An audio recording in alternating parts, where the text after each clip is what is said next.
Bismillah,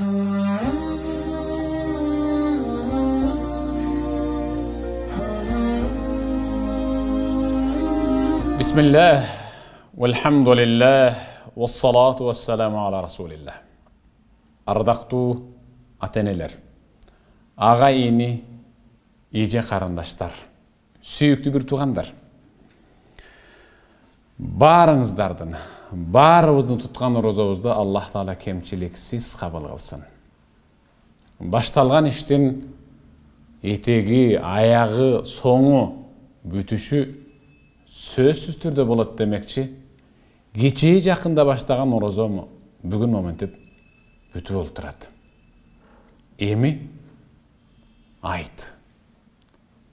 Айд el-Fitr. Чыныгы ыйык Рамазан айдан азык алып, кайсы бир сабагыбызда айткандай, Рамазанды чындап, ынак, дос кылып алган инсан үчүн бүгүн Рамазан менен коштошуу өтө эле оор. Каалайбызбы, каалабайбызбы, мындан бир ай мурда эшигибизди тыкылдатып, «Я Абдаллах, эй Аллахтын кулу, ва я уммата Мухаммад, эй Мухаммад пайгамбардын үммөтү. Ач эшигиңди. Мен сиздин үйүңүзгө Аллахтын алдынан келген, жөн келбей Куранды колдуктап келген ыйык Рамазан деген конокмун» деп кирип келген конок алгач төрөбүздөн улам этектеп ылдыйлап отуруп биз менен кайрылашып коштошуп чыгып кетти. Аддумо, көз жаштар. Рамазан менен коштошуп андан үзүл албай жаткан адамдын ар биринин көзүндө бүгүн көз жаш. Баягыдай дуалар бат кабыл болбой, баягыдай зыяраттар үстөккө босток эми болбой калат. Андыктан Аллах Таала астагфируллах. وَلِتُكْمِلُوا الْعِدَّةَ وَلِتُكَبِّرُوا اللَّهَ عَلَى مَا هَدَاكُمْ وَلَعَلَّكُمْ تَشْكُرُونَ. Sadaqallahul azim. Орлуу адамдар болуп калды, сапарга чыккандар болуп калды, түйшүктүү сапарга. Алар оозун ачты да. Эми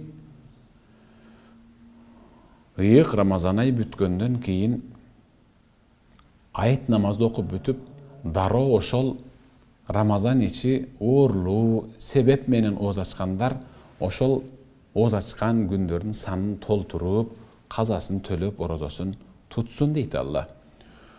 وَلِتُكَبِّرُوا اللَّهَ عَلَى مَا هَدَاكُمْ. Аллах силерди хидаятка багыттагандыгы үчүн. Субханаллах, субханаллах. Шундай сонун аят. وَلِتُكَبِّرُوا اللَّهَ عَلَى مَا هَدَاكُمْ.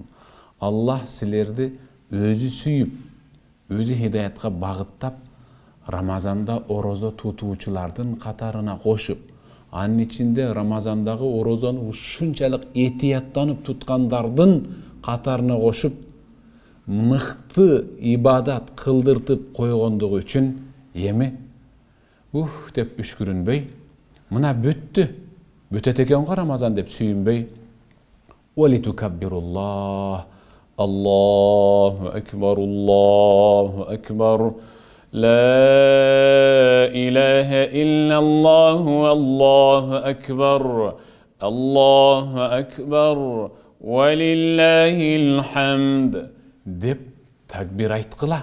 Мен силерди орозо тутуучулардын санына коштум. Аны менен эле тим болбостон туткан орозоңорду кабыл кылып, бейиштеги Райян эшигинен бейишке кирүүңөргө мен силерди татыктуу кылдым. Андыктан ошол үчүн дагы мени бир сыйлап, урматтап такбир айткыла дейт Аллах. Субханаллах. Такбир айткыла. Лааллакум ташкурун. Ошондо гана силер Аллахка шүгүр келтирген болосуңар. Алхамдулилlah. Аллахым, карачы мынабул кошуна орозо тутпады эле. Буга чыккан күн мага деле чыкты. Мага баткан күн буга деле батты. Elге кирген түн баарыбызга кирди. Мени менен чогуу тутуп койсо ушул бүтмөк да бүгүн бизге кошулуп деп атасы азыр. Tutpaganдар аттың ушуларга кошулуп тутуп койгондо бүтмөк экенмин деп аттың арман кылып атышат, өкүнүп атышат да. Сиз эң мыкты инсансыз. Бейиштик болгону дагы бейишке VIP жашыл коридору менен, Райян эшигинен, Аллахтын берешендиги, жоомарттыгы, сый урматы менен Райян эшигинен бейишке кире турган инсандардын тобундасыз. Аллах өз аятына соңун биле. فَمَنْ يَعْمَلْ مِثْقَالَ ذَرَّةٍ خَيْرًا يَرَهُ وَمَنْ يَعْمَلْ مِثْقَالَ ذَرَّةٍ شَرًّا يَرَهُ. Sadaqallahul azim. Allah aytты. Андыктан араңардан кимдир бирөө кымындай ийненин учунчалык жакшылык кылса, анын үзүрүн сөзсүз түрдө көрөт. Мен анын акысын, сообун, үзүрүн көрсөтөм. Абайлагыла, бирок ошол эле учурда ийненин учунчалык жамандык кылса, жаман күнөө кек сактаса, анын азабын да берем дейт. Кагалайындар, ар бир нерсе эсептелүү. Рамадандан алган сабак менен жүрөктөр ушунчалык арууланды. Сол желкедеги кемчилдигибизди жазган периштенин барагы өчүп кетип, апапак боюнча калды. Эми ошол аппак барак ак боюнча кийинки Рамазанга чейин, же жан таслим болуп Алланын алдына сапар тартканга чейин бир да кара чекит түшүп булганбасын. Расулуллах саллаллаху алейхи ва салламдан Сахл риваят кылып атат.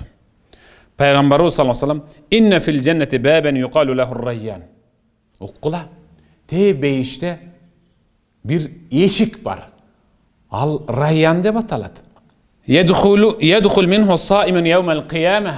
Al eşikten bir gana oroza tutkanlar girişet. Bolgonda da orozosун Allah üçün tutkanlar. Oroza tutup jatkanda müçölөрүн бүт бардыгын Allah жана анын элчиси болгон пайгамбар тыйган нерселерден тыя билгендер киришет. La yedhul minhu ahadun gayruhum. Oroza tutkан адамдардан башка ал эшиктен эч ким кирбейт. Намазы толой болгон сооп менен келсе дагы ал эшиктен кирбейт. Зекет мыкты болуп, хажим мыкты болуп, сооптуу болуп келсе да ал эшиктен кире албайт. Алар башка эшиктен кирет. Анткени Аллах сиз сыйлап атат. Жок. Бул эшиктен намазхандар кирбейт. Бул эшиктен орозо туткандар кирет. Аллаху акбар. Албетте, орозо туткан адамдын намазы бар. Намаз окуп атасыз. Бирок ошол учурда сиздин Рамадандагы орозоңуз өзгөчө. Демейдегиден башкача. Юкал айна саимун. Аллах тараптан аларга үн, дабыш келет. Кана орозо туткандар? Барбы менин ыраазычылыгымды табыш үчүн орозо туткандар? Фаякумун, ордуларынан туруп баары Райян эшигине кептелишет. La yedhul minhu ahadun gayruhum. Да кайталап атат. Орозо туткандардан башка эч ким ал эшиктен кире алышпайт. Fa iza dakhalu ughliqa falam yadkhul minhu ahadun. Эгерде орозо туткандар кирип бүтсө, дароо жабылат да, алардан кийин башка адам эч качан ал эшиктен кире албайт. Сиз киресиз бир тууганым. Siz barımız үй бүлөбүз менен киребиз. Бирок барыбыз кирип жатканда арабыздан кимдир бирөө баланча менчи, я Раб менчи, а бул менин кошунам да, бул менин атам да деп мен эмнеге кирбейм? Мен булар менен ифтарда соркондо бирге отургам, сухурду бирге жасагам, сабактарды чогуу укканбыз. Ya Rabbi, men emnege kire albayım bu eşikten? Ağa жооп келет. Ова sen bular менен iftarda çoğu oturgansın. Suhurdu da kılgansın. Tarawih tuşlar менен tartgansın. Namazını okugansın. Bирок sen oroza ekeningdi bilip tursan dele gündüzü tildengensin. Sөгүнгөнсүң. Kayradan ele tutkan orozongdu juup algansın. Kadürtünde apapaq bolup tazalangan, Ramazanın akırkı gündöründe appak bolup tazalangan, sol jelkеңде периштенин жазган баракчасы аппак болуп калса, акыркы күнү кайрадан карартып алгансың деп Allah ошол күнү ал инсанды бул эшиктен киргизбей коет. Демек бул эшиктен кирбегенден кийин демек анын намазы кем? Намаз эшигинен кире албайт. Зекети жок, зекет эшигинен кире албайт. Хажы жок, хаж эшигинен кире албайт. Демек анын эшиги таптакыр башка жакта, Кудай сактасын. Биз бул дүйнөдө кимдир бирөө жакшылык иш жасаса, сизден Аллах разы болсун дейбиз. Сизден Аллах разы болсун дегенди биз семечке чагып түкүрүп койгондой эле сезип калдык да. Деп гана жооп беребиз. Сизден Аллах разы болсун десе, баш ийкеп коебуз. Не бир укмуш сөз. Эми ушул сөздүн ордуна башка сөздү колдонуп көргүлө. Силерге бирөө жакшылык кылды дейли. Ушунчалык жакшылык кылды. Сиз ага эмне дешиңиз керек? Рахмат, сизден Аллах разы болсун дегендин ордуна аны селт эттире, чөчта, дөөлүктүрө бир сөз айткылачы. Жашабагыр, сен адам болбойсуң.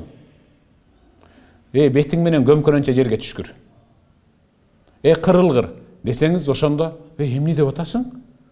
Уккан кулагым ишенбей атам. Дагы кайталачы деши мүмкүн, анткени ал бул сөз сизден биринчи жолу атат. Болгондо да ал сизге жакшылык кылгандан кийин сизден ушундай жаман адамдын итиркейи келе турган сөз угуп атат. Ушунчалык чегине жеткирип айттыңыз аны. А сиз Аллах разы болсун деген сөздү тилиңиздин учунан гана чыгарып атасыз, жүрөгүңүздөн чыгарган жоксуз. Эгерде жүрөгүңүздөн чыгарып ага ушунчалык ыраазы болуп айтканыңызда ал чочуп кетмек. Аллах разы болсун дедиңизби? Дагы бир жолу кайталаңчы деп келмек сиздин жаныңызга. Угуп туруң бул сөздүн мааниси эмне экен.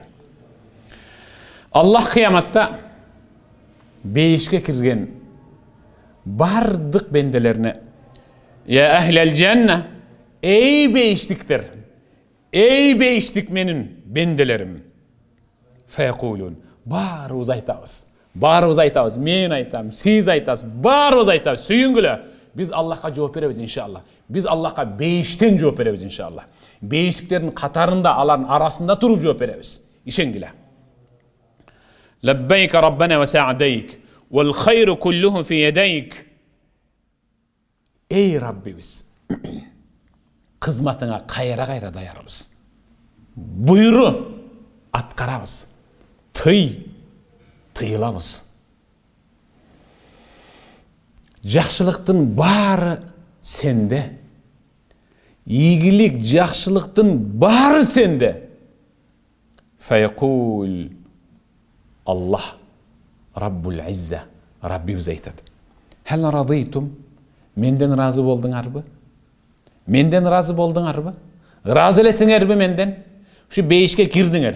Бейишке силер өзүңөрдүн амалыңар менен кирген жоксуңар. Ооба, эбегейсиз чоң көк мелжиген сооп менен келгендерди эле тозокко кирип кетти го. Сообун башка бирөөгө өткөрүп берип. Бирок сообуңардан дагы, ибадатыңардан да менин мээримим менен кирдиңер. Менин мээримим менен кирдиңер бейишке. Разы элесиңерби? Фаякулун: "Ва ма ла нарда я Рабб, ва кад а'тайтана ма лам ту'та ахадан мин халқик." Эй Раббибиз, кантип разы болбойлу? Кантип разы болбойлу? Бизге берген нерсени эч кимге берген эмессиң да. Эч кимге бербегенди бизге берип атасың. Анан биз кантип наразы болобуз? Кантип наразы болобуз? Биз ыраазыбыз да. Ошондо ар бир адам өзүнүн көңүлүнө: "Ах, баягы күнкү орозодогу тилдегендеримди таштап койгонумда, мындан да мыкты сый көрмөкмүн да азыр Аллахтан. Жанагы ушактаганды, тилденгенди, жакасына асылганды, абийирин төккөндү бекер эле жасапмын да. Мындан да мыкты сый көрмөкмүн" деп ар бир адам өзүнөн өзү уялып турат. Фаякул: "Ала а'тийкум афдал мин залик." Аллах айтат: "Мындан да мыкты нерсе бар. Берейин ошону силерге."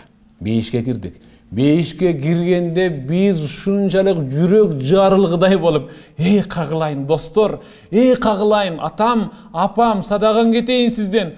Чогуу кирбедикпи бейишке? Мынеке, сиздер ишенбедиңиздер беле? Кирдик да мынеке бейишке." деп көз жаш кылып сүйүнгөндөн ушунчалык кыйкырып, кучакташып, ары бери толгонуп, ушинтип турган учурда Аллах: "Мындан да мыкты нерсе бар.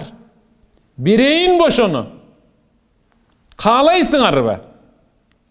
Feykulun. Ya Rab. Ve eyyu şeyin afdal min zalik. Ey jaratkan Rabbimiz. Bizin akılımız jetpeydi şınında. Akılımız jetpeydi. Bu beşke kirgenden dağı mıқты nerse özü kaysıl. Biz üçün uşul en mıқты nerse bolup atpayбы? Bul beşke kirgenden dağı öyde turgan, mından da jogor biyik turgan, dağı kaysıl jakşı nerse var ya Rab. Allah aytadi.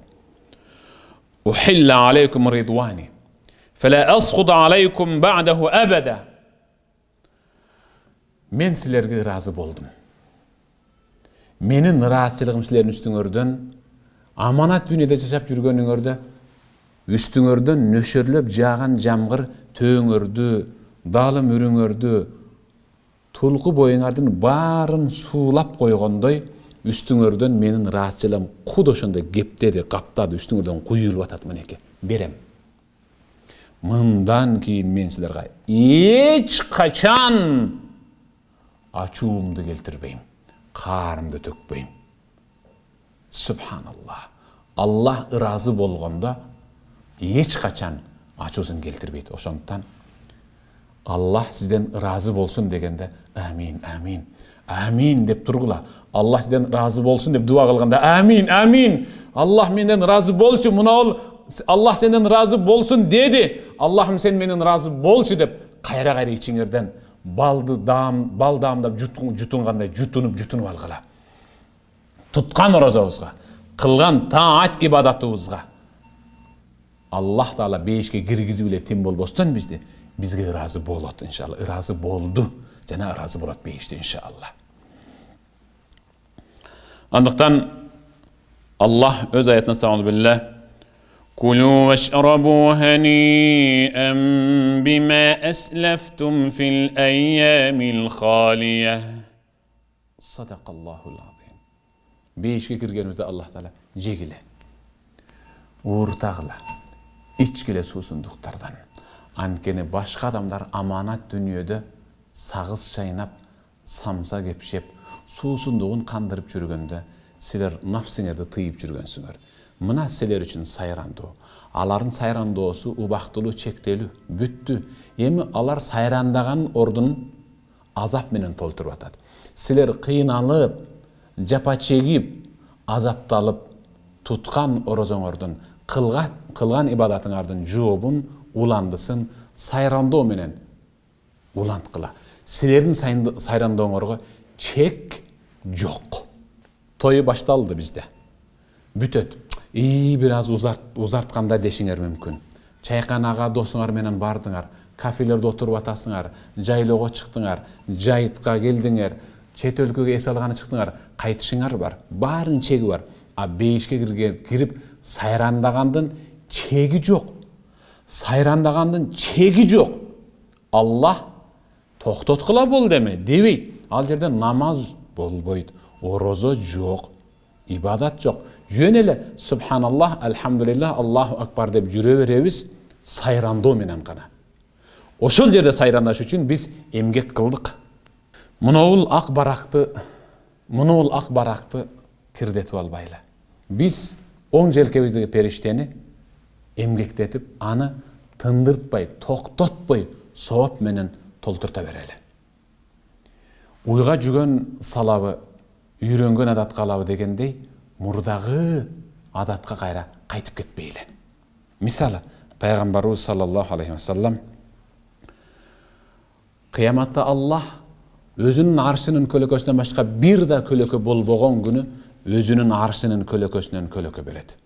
Ошонун бирөөсү кайсыл десе, Rajulun da'athu imra'a zat mansib ve cemal. Bir kişi anı mansaptуу, акчалуу, айчырайлуу, келбети келишкен аял зинага чакырды. Жүр dedi. Men менен бол dedi. Акчаңды да төлөп берем. Мени менен ойноштук кылып тур. Мен сага мындай пайдаларды берем деп бардык дүниелик ийгиликти айтты. Көпчүлүк эркектер же кекиртегинен, же жыныстык мүчөсүнөн кимдир бирөөгө илешип калышы мүмкүн. же аялдар ошентип илешип калышы мүмкүн, эркектер чакырса. Абайлагыла дейт пайгамбарыбыз. Абайлагыла, ал шайтандын оттон болгон кишени менен кишен дейт ан болгондо дагы. Ошентип өзүнүн капканын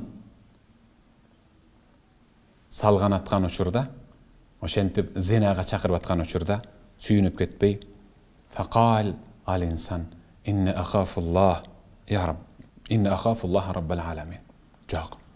Караңгы бөлмөгө кирип жашынган менен, дөңсөөнүн аркасына өтүп бекинип жасаган менен аламдардын Раббиси болгон Аллах Таала көрүп турат. Мен Аллахтан корком деп жооп берип эле бурулуп кетип калса, мына бул инсан бейишке кирет. Мына бул инсан бейишке кирет деди пайгамбар. Субханалла. Эми мындан бул жака дайым ушинтип жамандыктан өзүңүздү тыя турган болуң. Анткени сиз өзү бейиштиксиз. Бейиштик болдуңуз. Эми өзүңүздү өзүңүз атайлап, апапак болгон сонун кийимиңизди булгап туруп кирдетип алган сыяктуу таптаза бейиштик инсан деп жазылганыңыздан кийин өзүңүздү тозокко киргизүүчү иштер менен булгап балит кылбаң. Аллах бардык жерде ар кандай абалда бизди көрүп турат. Хазрат Умар ибн ал-Хаттаб радияллаху таала анху халифа болгон учурда ал түнү уктабайт эле. Жупуну болуп жанына өзүнүн жардамчысын алып алып, көчөмө-көчө кыдырчу адамдардын дуалын түбүнө келип, бул эмнеге муктаж экен деп байкачу. Бир күн ошентип келе жатса, кечкурун жупуну үйдүн дуалынын жаракасынан чыккан кичинекей жарыкча бул эмнеге мынтип укташпайт деп аңдуу, шыкоолоо максатта эмес келип туруп калганда үн угулуп калды. Бат-баттан болбойсуңбу? Боло кал эми. Тиги сүт чакага толбой калды. Андыктан суудан кошуп, толтуруп, мелт калт кылып базарга алып барып сата кал. Күндөгүдөй эле. Десе, кызы апа жок коша албайм. Эмнеге кошмок элем? Бул сүт, тиги сууда. Эмнеге кошмок элем, апа? Кудайдан коркпойлубу? Кудайдан коркпойлубу? Апасы айтты. Кызым, эсиңе келчи кагылайын. Мынтип тирлик кылбасак бизге тамак ашты ким бермек эле? Эмне? Умардын көзөмөлүнөн коркуп атасыңбы? Сыртта Хазрат Умар угуп турат. Умардын көзөмөлүнөн коркуп атасыңбы? Умар байкап олтуруппу? Бизге окшогондорду. Умар бизге окшогондорду байкамак турсун, ал алыстан өтөт. Андыктан кош дедимби кошосуң. Кыз айтты. Жан апам, кагылайын апакем. Ин кана Умар ла ярана, фа инна Рабба Умар ярана. Апа, эсиңизде болсун. Умар байкабайт, макул. Умар бизди көрбөйт дейли. Бирок Умардын Раббиси болгон Аллах, биздин Раббибиз болгон Аллах көрүп турат да. Кантип кошом сүткө сууну? Эч качан коша албаймын апа, капа болбойсуз. Мында кыянаттык болуп атпайбы апа? Деп Аллахтан корккон кыз жөнүндө Хазрат Умар ушунчалык ыраазы болуп сүйүнгөндөн ыйлаган. Мына момундай болгон бойго жеткен кыздар менен ислам өнүгөт. Кагылайын сүйүктүү эже карындаш, кыз келиндер, жеңелер, акылыңарга келгиле. Силер эле мыкты боло турган болсоңор, үй бүлө мыкты болот. Хазрат Умар жардамчысына мынау үйгө билдирбей бир белги коюп койчу деп сыздырып, эртеси күндүзү келип чакырып чыкты. Апасы чыкты эле, кызыңызды чакырың деди. Чочуп кетти, кызым эмне иш бар? Чакырды. Баласын ертип келип, кагылайын кызым, бойго жетипсиң. Мына бул менин уулум, ушуга турмушка чык деп өзү суранды Хазрат Умар. Баласы артка бурулду эле, кулагына, уулум, аласың ушул кызды. Эгер сен албасаң, анда мен үйлөнөм бул кызга. Анткени бул кыздан келечекте эң мыкты болгон инсандар жарык дүйнөгө келип төрөлөт. Мына ошол кыздан төрөлгөн Умар ибн Абдул Азиз деген 5-чи халифа, ошонун чоң энелери мынеке. Кандай гана сонун урпак. Сиз да эртең өзүңүздөн кийин изиңизди өчүрбөй басып келе турган эң мыкты коомду тарбиялаң. Наполеон сураган. Биз чоң мамлекеттерди, өлкөлөрдү жөнел алып алдык го. Эмнеге Орта Азия, анын ичинде жашап жаткан мусулмандардын өлкөсүнө кирүүдөн коркуп атасыңар деп армиясынан сурады. Эмне? Башка өлкөлөрдөгүдөй калың чеп, бийик дубалдар аларда да барбы? Эгер боло турган болсо, калың чептерди буза турган чоң темирлерди жасагыла, бузуп кирип кетебиз. Ошондо Наполеондун бир акылман уазири, жардамчысы. Аларда бийик чептер жок. Аларда болгону мүнөзү мыкты, өзүн арамдан сактай билген, Аллахка баш ийип, күйөөсүнө моюн сунган, денеси тосук аялдар бар. Мына ушул чеп жылаңачтанганда гана, ушул чеп арамга аралашканда гана, ушул чеп мүнөзүн бузганда гана, ушул чеп Кудайына моюн баш ийбей, күйөөсүнө моюн сунбай койгондо гана биз ал өлкөнү басып кире алабыз деген. Кагылайындар, силерсиңер эң мыкты чеп. Орозодо мыкты үлгү көрсөттүңөр. Өзүңөр ифтар, өзүңөр сөхөр дасторконун ажарын чыгарып, 5 убакыт намазда, таравихте, тахажжудда уулуңар, кызыңар, келиниңер, неберең керек болсо күйөөңөр дагы мыкты үлгү болдуңар. Ошонуңардан жазбагыла. Кийинки ыйык Рамазан айга чейин ошондой болуп дагы бир үлгү катары жашап бергиле. Аллах өз аятында стагфирулла. وَلِمَنْ خَافَ مَقَامَ رَبِّهِ جَنَّتَانِ. Sadakallahu azim. Öz Rabbisinden çındap korkkon insanga Allah 2 beyiş beredi. Bir beyiş emes, 2 beyiş beredi. Siz beyiştin içinde dagı bir beyişti özünçe alasız. Al beyişke sizden başka hiç kim girmeydi. Al beyişte sizden özünüzden тобуңуз, өзүңүздүн үй-бүлөңүз менен ушунчалык сайрандайсыз. Сиз ал жакта тамак даярдабайсыз. Тамактар даяр келет. Силерге кызмат кылгандар болот. Алла Таала жаратып койгон ошондойду. Сиз кагылайын жеңе. Сиз айнанайын апа. Эжекелер, карындаштар, кыздар, силерсиңер ошолор. Анткени силер муунду тарбиялап атасыңар. 2ден бейишти алчу, 2ден бейишти ээ болуучу силерсиңер үй-бүлөңөр менен. Андыктан Аллах өз аятында стагфирулла. Мен амила салихан мин закарин ау унса ва хува муъминун фаланухйиннаху хаятан таййиба ва ланajziyannahum ajrahum bi ahsani ma kanu ya'malun. Sadaqallahul azim. Erkek bolsun, ayal bolsun, жакшы иш эле жасаса, жакшы деген 5 убакыт намазын мен буйругандай, мага жаккандай кылып эле тургузса, ал мага иман келтирген абалда албетте. Демек мен ага бул дүйнөдө да, ахиретте да көңүлү оорубай турган, көдөнү жарый турган, жан дүйнөсү жыргай турган бир жашоо берем. Мен анын бул дүйнөдөгү окуган намазынан дагы жогорраак болгон 5 жыргалын рахатын тартуулайм деген. Субханаллах. Субханаллах. Астагфирулла. وما تفعلوا من خير فإن الله به عليم. صدق الله العظيم. Силер кандай жакшы иш жасабагыла, баарын Аллах Таала байкап билип турат. Кандай жакшы иш жасап, кымындай, орто, чоңураак, килтейген, кайсынысын жасабагыла, Аллах баарына бейиш менен жооп кайтарат. Эмелестеткиле. Кичинекей жамандыкка тозок менен жооп кайтарыларын түшүнсөңүз керек. Эч ким укпадыбы деп жаныңыздагы 3-чү адамды ушакташыңыз менен тозок азабы менен жооп болушун билдиңиз. Мындан кийин тилиңизге чыгып жүрүң. Сиз бейиштиксиз. Сиз бейиштиксиз кагылай. Андыктан астагфирулла. وتزودوا فإن خير الزاد التقوى. Sadakallahul azim. Sadakallahul azim. Hazrat Ali bir günü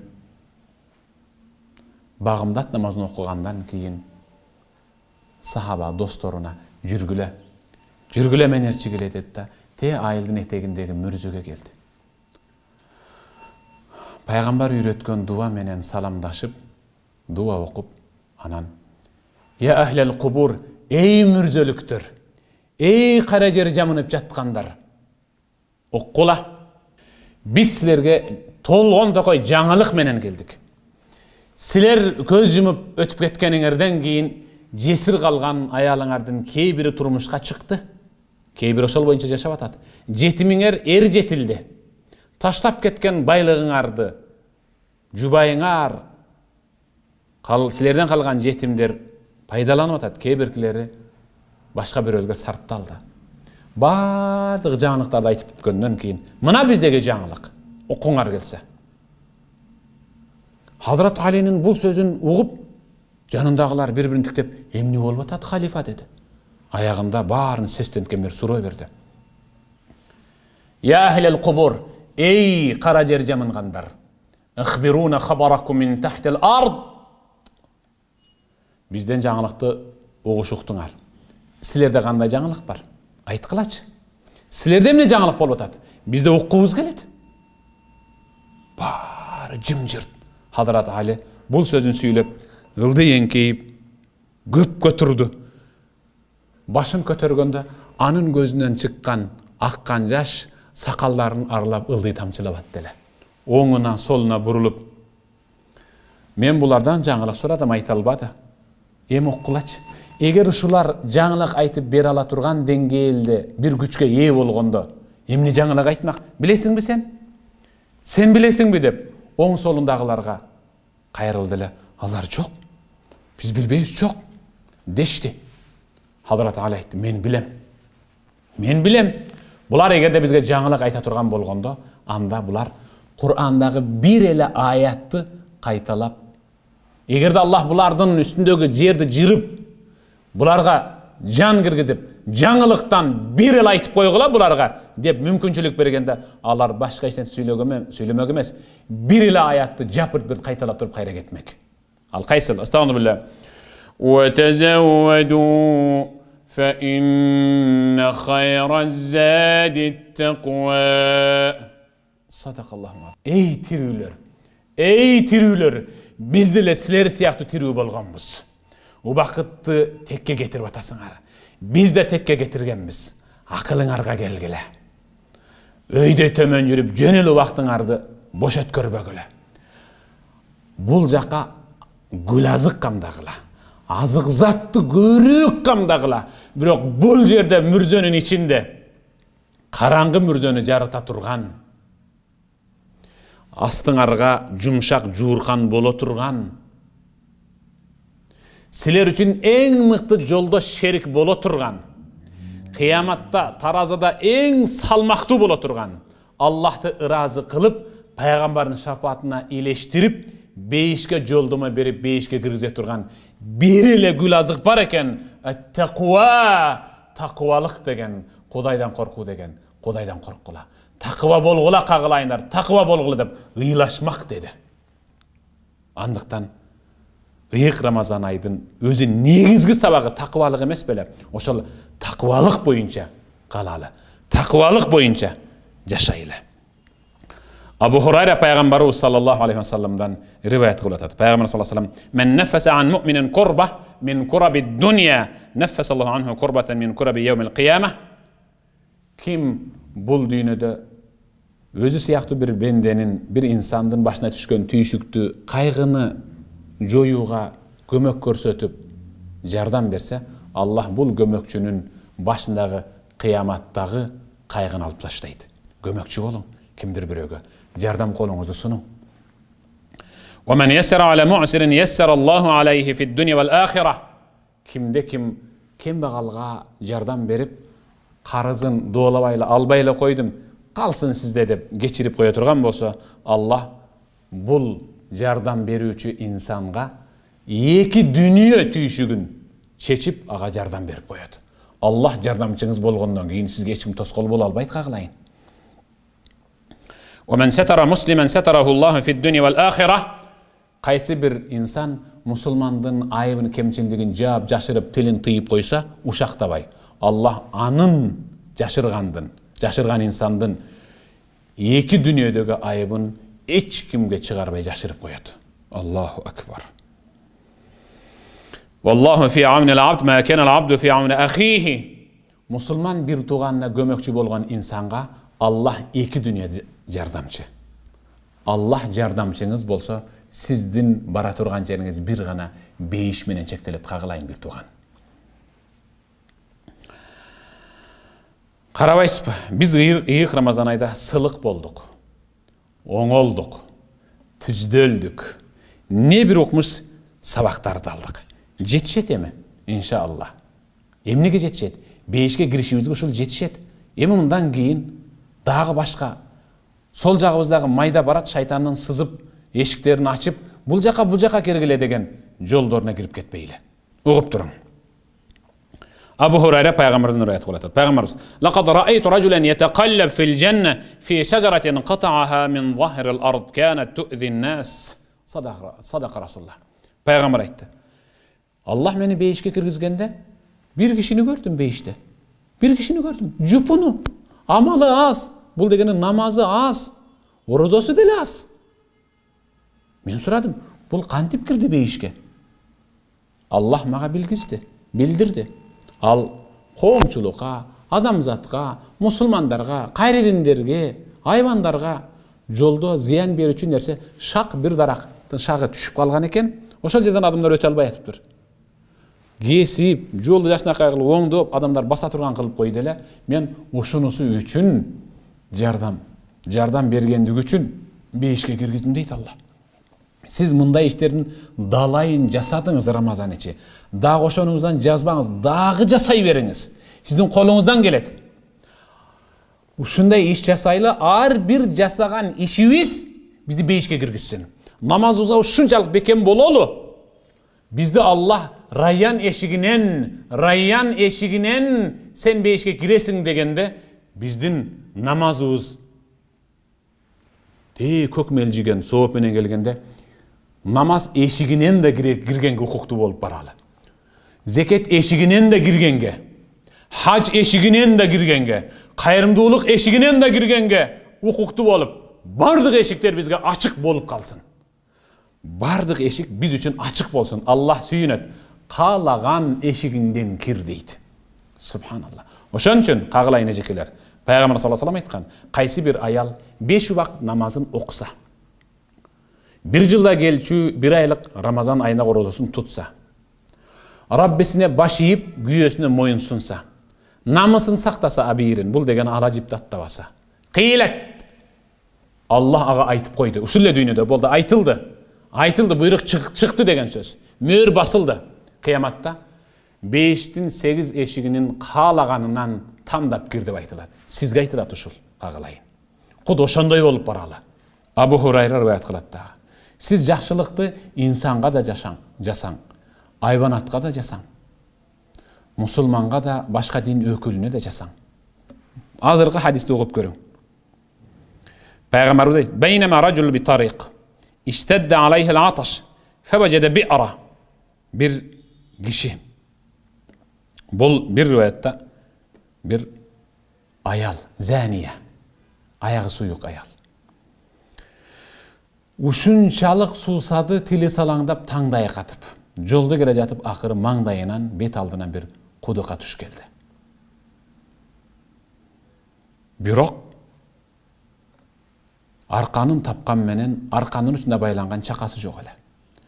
Маасысын чечип, маасысын арка менен байлап туруп, ылдыйга сууга түшүрүп туруп, маасысына толуп чыккан сууну кана уртап ичип отуруп калды, чекесинен тер тамчылап. Ушунчалык сүйүндү, төөсүнөн ылдый суу куйду, салкындады. Bir окумда сол жагын караса, тилдерин салаңдаткан bir ит жатып туруп, ушунчалык чаңкаган, ушунчалык кыйналган. О байкуш, мага окшоп кыйналган тура деди да кайрадан экинчи рет маасын таштап итке суу берип, анын суусундун кандырып, үстүнө салкындатып, суу куюп, анан кетип калды. Анан кыяматта Аллах аны бейишке киргизди. Субханалла. Айбанга кылган жакшылыгы менен бейишке кирип атат ал инсан. Бир риваятта эркек, бир риваятта аял. Сиз мусулманга, кошунаңызга, ата-энеңизге, бир туганыңызга не бир укмуш жакшылыктарды кылып келдиңиз, сиз албетте бейиштиксиз. Анткени сиз ыйык Рамазан айда көптөгөн сабактарды алдыңыз, оңолдуңуз. Ушул оңолгон боюнча калалы. Мына мисалы Расулуллах саллаллаху алейхи ва саллям دخلت امرأة النار في هرة ربطتها فلم تطعمها ولم تدعها تأكل من خشاش الأرض. Bir ayal tozakka kirdi. Болгону bir мышык себептүү. Мойнуна жип байлап, кыскараак кылып, үйүнүн бурчуна байлап койгондугуна байланыштуу. Те алысыракта ойноп жүргөн чычкандарды да жей алган жок. Бошотуп койсо жакшы болмок. Бошотуп алдына суу коюп койсо ичип алмак, нан таштап койсо жеп алмак, ошентип ачкачылыктан өлдү. Ушул мышыкка залым болуп, ага жамандык кылгандык үчүн Аллах аны тозокко киргизди. Ла хавла ва ла куввата илля билла. Бардык инсанга, бардык инсанын тобуна, чоң кичине аял, эркек, тааныш, бейтааныш, мусулман, мусулман эмес, анын ичинде адамзаттан башка айванатка да жакшылык кылууну биз ыйык Рамазанда үйрөндүк. Эми башталган иштин аягы бар демекчи, Рамазан бүттү. Эң акыркысын ушундай кылайлы. Астагфирулла. Хитамуху миск ва фи залика фальятанафасил мутанафисун. Садакаллаху азим. Сиз бейишке кирдиңиз. Баарыбыз киребиз. Бейишке киргенде ар бир уртай турган суусундугубуздун бети мөөрлөнгөн, эч ким ооз тийген эмес, жаңы боюнча. Сизге мисалы дүкөндөн сатып алган гамбургер, же болбосо суусундук ачылган абалда берсе, бул эмне? Мени мыскылдап атасызбы? Бирөөнүн кешигин ичемби? Кандай адам ичкен? Балким ичине түкүрүп койгон. Жакшырагын бербейсизби? Менде башкасы жок эле десе, жаман көрүп чыгып кетесиз. Туурабы? Бирөө колдонгонду жегиңиз келбейт. Аллах Таала бизди сыйлаш үчүн бейишти түбөлүк кылабыз. 10 жыл туруп чыгарып бербейт. 20 жылдып туруп түбөлүк. Бейиште түбөлүк калабыз. Элестетиң, түбөлүк калыш үчүн ошого жараша амал кылыш керек.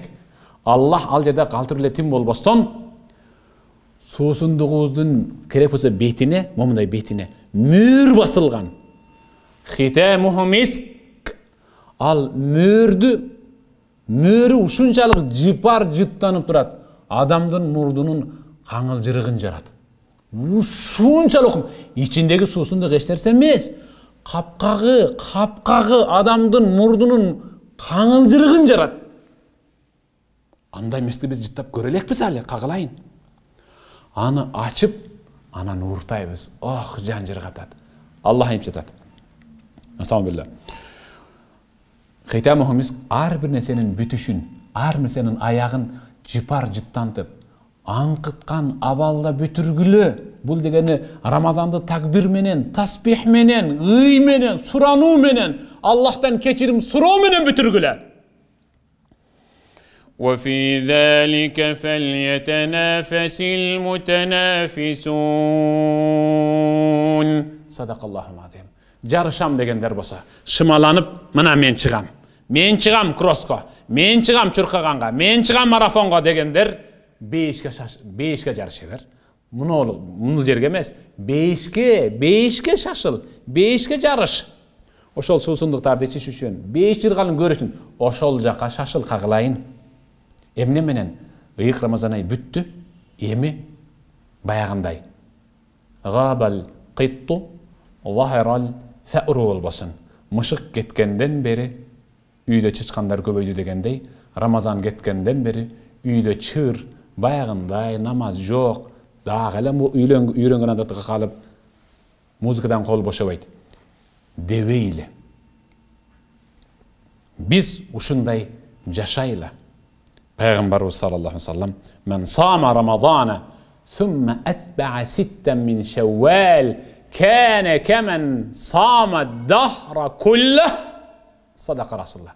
Пайгамбарыбыз айтты: Kim ıyık Ramazan ayda orozonu 30 gün tutup bütkөндөн кийин ayt namazын окуп оозун ачып, андан кийин Шаввал айынан 6 gün удасы менен тутуп койсо, ал 1 жыл бою орозо туткандын соогун алат. Келгиле, Рамазандан алган, үйрөнгөн ибадатты Шаввалда аткаралы. Анан, 1 жыл орозо тутуп койдук биз.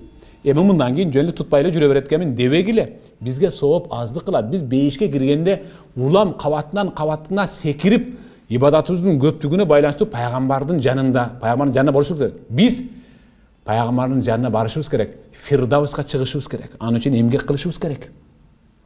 Улам тутабыз. Шаввалды орозо менен өткөргүлө.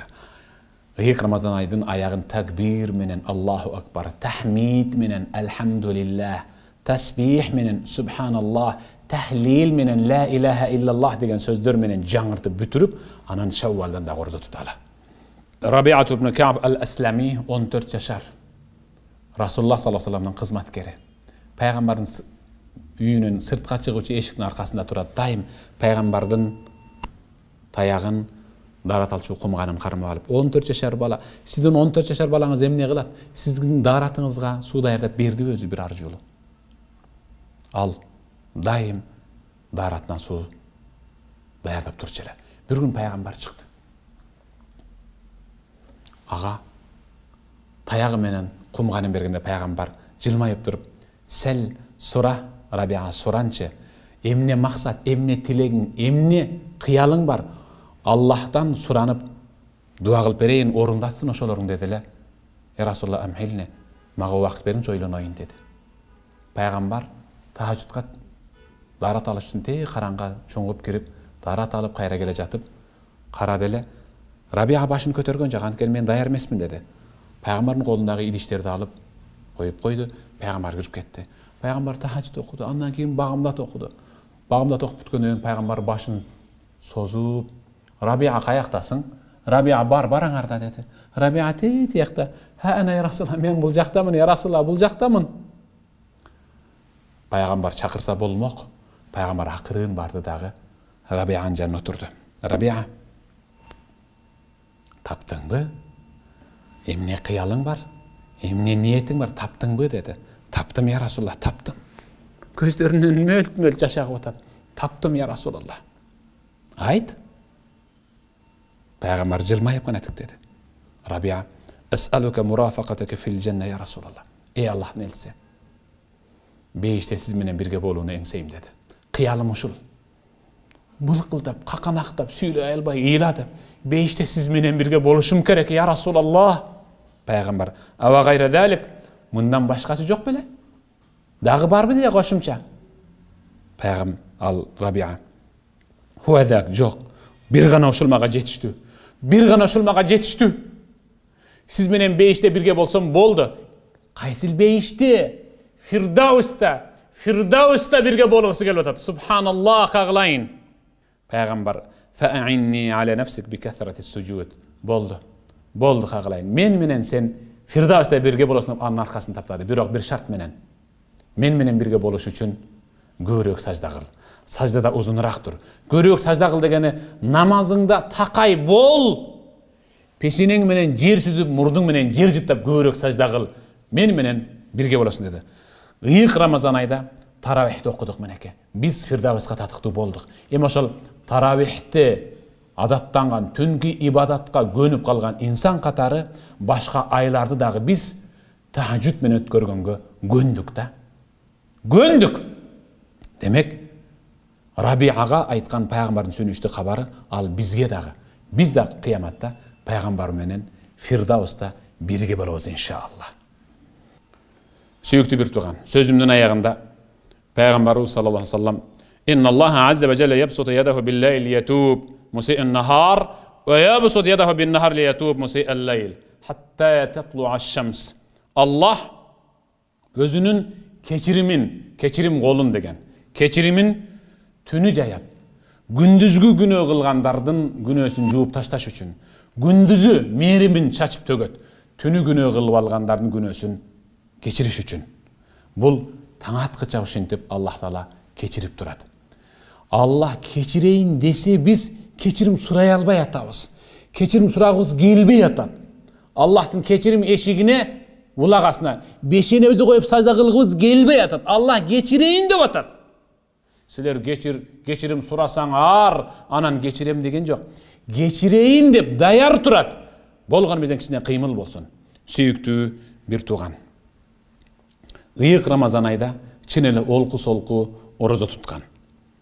Рамазан чыгышы менен кайрадан тамекимди улантпасам кыйналып кеттим дегендер. Бу Рамазан тилиңди жаман тыят турбайбы? Сөгүн албайт экенсиң, тилден албайт экенсиң, ушак кыла албайт экенсиң дегендер. Рамазан чыгып кеткенден кийин бир аз намазга бир отпуск болобу экен дегендер. Таравихти окуй берип тизелерим ооруп кетти. Эми бир аз эс алайын деп тахажжудка тургусу келбей аткандар. Кагылайын.